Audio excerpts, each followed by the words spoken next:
te oferece o seguinte: se você não conhecer nada sobre nada, né, você quiser um engenheiro, você vai procurar um engenheiro que tenha sido formado, que tenha um certificado de pessoas que dizem, olha, tem mais chance de você obter um bom profissional que tenha essa certificação aqui, do que se você tentar buscar na rua alguém que consiga construir o teu prédio. Uma validação mínima.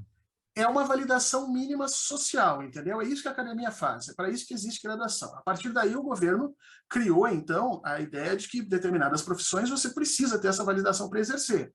Aí a academia foi mais adiante. Quando ela te dá um certificado de mestrado, o que ela está dizendo? Olha, essa criatura não quer dizer que todo mestre saiba mais do que todo indivíduo graduado, mas se você não souber nada, tiver que procurar uma opinião, uma posição, alguma coisa, você vai direto nos mestres, porque ele tem mais 2 anos e uma certificação da Universidade X que ele estudou tal questão. Dá um upgrade ali, pá, próximo nível. Isso funciona para o mestrado e para o doutorado. Bom, e até para pós-doutorado, quando você vai fazer em determinados assuntos. Então, são selos de legitimidade que você vai ganhando a partir de determinadas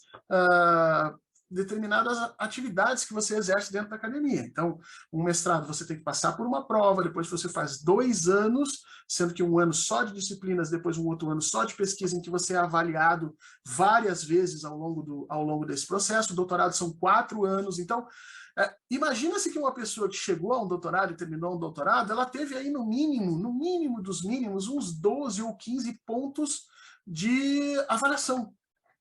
Pontos em que pessoas com conhecimento acima do dela sentaram, leram o que ela estava produzindo e disseram assim: ok, tem condições de seguir adiante. Ok, essa pessoa está dizendo algo em consonância com o que todos nós aqui conhecemos. Então, a academia não é um rótulo de inteligência, a academia não é um rótulo de cerceamento de debate, a academia é simplesmente uma certificação de que, olha, a pessoa chegou a tal nessa situação e ela tem, portanto, uma produção, um convívio, uma reflexão a respeito dos autores X que se coaduna com aquela que nós há muitos anos estamos... Então, não quer dizer que não possa vir um outsider, alguém completamente de fora, né, e falar coisas sobre a academia que as pessoas não sabiam. Eu vou dar um exemplo muito claro aqui. O historiador José Murilo de Carvalho, ele não é historiador formado. Ele não tem formação como historiador. E é reconhecido hoje como um dos mais importantes historiadores brasileiros, exatamente, especialmente na função ali no final do Império e início da República. Então, assim, mas por quê? Porque tem uma obra consistente, densa, que trouxe novidades, que agregou, a academia recebeu, leu, e o próprio Zé Murilo de Carvalho tinha várias críticas à academia, há um tempo atrás, eu assisti uma palestra dele, ele tinha as críticas dele, mas não foi pelas críticas que a academia deixou de olhar, a academia aceitou, olhou. É muito diferente de Olavo de Carvalho. Quando você pega o Olavo de Carvalho, mesmo que você tenha uma graduação em filosofia, e eu aconselho, se você tem alguma dúvida do que a gente está fazendo aqui, pega uma aula sobre Platão, senta com o que você conhece na graduação, senta lá e diz, olha, o que está sendo dito? E você vai ver que não passa nos primeiros crivos, e ele próprio, Olavo de Carvalho, sabia disso. Tanto que ele dizia, eu nunca vou entrar numa universidade. Aí ele vinha com a babaquice dele, né? Primeiro porque eu não vou ser aceito, segundo porque eu vou saber muito mais do que todo mundo... Não, ele não vai entrar porque ele não vai passar no crivo mínimo para entrar. Porque para fazer um vestibular você precisa muito mais do que simplesmente saber falar sobre o marxismo cultural e o comunismo que vai dominar o mundo. Numa graduação você vai ter que sentar e ler textos com os quais você não concorda, porque a universidade é assim.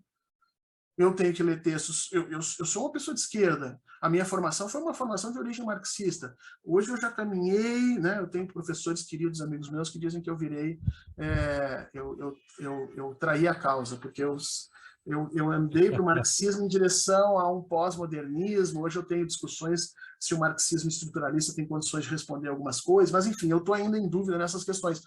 Mas quando você chega na academia, você tem que ler liberais, você tem que ler neoliberais, você tem que ler estruturalistas, você tem que ler funcionalistas, você vai ler todos os autores para poder entender daquilo que está acontecendo.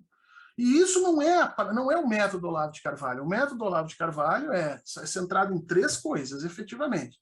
É o name dropping, depois a concentração de textos em cima da mesma tese. Isso é um troço impressionante, assim.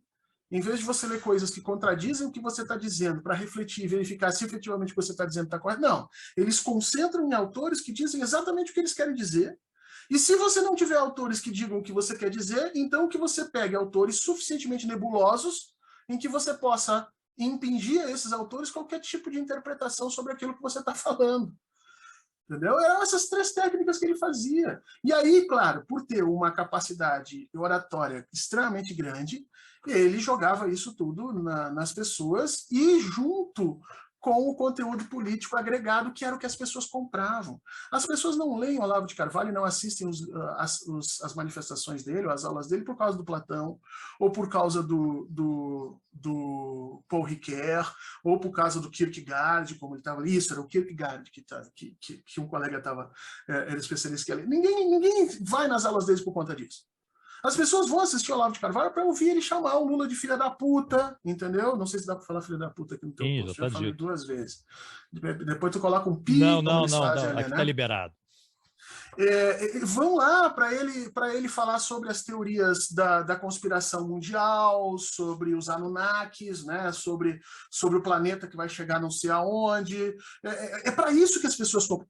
O fato dele falar sobre Platão, sobre Aristóteles, sobre qualquer outro autor, é meramente cosmético. É meramente cosmético, entendeu? Elas vão pelo conteúdo de ódio. Se você pegar uma aula do Olavo de Carvalho, faça esse acordo com você. Você pega uma aula do Olavo de Carvalho, tá? E edita o vídeo dele. Tira toda vez que ele não falar sobre o assunto que ele diz na aula. Eu sei porque eu fiz isso com a aula que eu vi sobre Paul Ricoeur, né? Então eu pensei assim, não, eu vou tirar tudo que ele está tergiversando.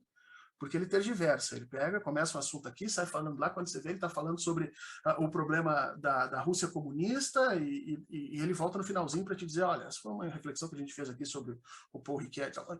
Aí você pega o vídeo dele e edita. Tudo que não for efetivamente sobre o autor que ele está falando, você corta fora. Uma aula de 1 hora, mais ou menos, vai se reduzir a 15 minutos. Aí você pega esses 15 minutos e entrega para o pessoal que é apoiador do Olavo de Carvalho. Diz, não, agora nós vamos fazer um curso aqui do Olavo de Carvalho só sobre os autores do Olavo de Carvalho deles. Ou seja, tira toda a parte do discurso de ódio, tira toda a parte da reflexão insana sobre política e as derivações completamente doidas que ele faz e trabalha só com o que interessa. E vai ter 0 de pessoas ali que vão assistir isso.